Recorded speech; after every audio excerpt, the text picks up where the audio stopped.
வணக்கம், வாழ்க வளமுடன். இதுவும் கல்யாணம் தாங்க. கல்யாணில் இது வந்து கொடி பூ மாதிரி இருக்கும். ஃபுல்லாக த்ரெட் ஒர்க்கு. இந்த மாதிரி கொடி பூ இருக்கும் ஃபுல்லாக.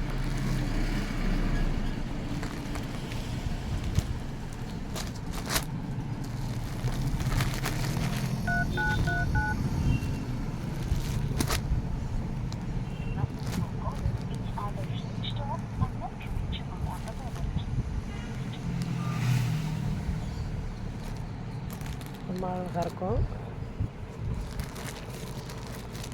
இதுவும் கல்யாணம் தான். இதில் வந்து காட்டனில் நல்ல மெத்தன் இருக்கும்.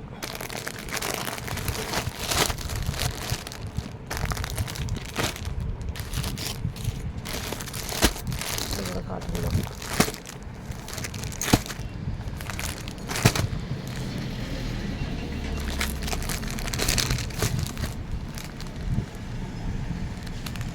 கஞ்சி போடாமல் என்ன பண்ணாமல் அப்படி கட்டலாம். நல்லாயிருக்கும். வணக்கம், வாழ்க வளமுடன். நன்றி.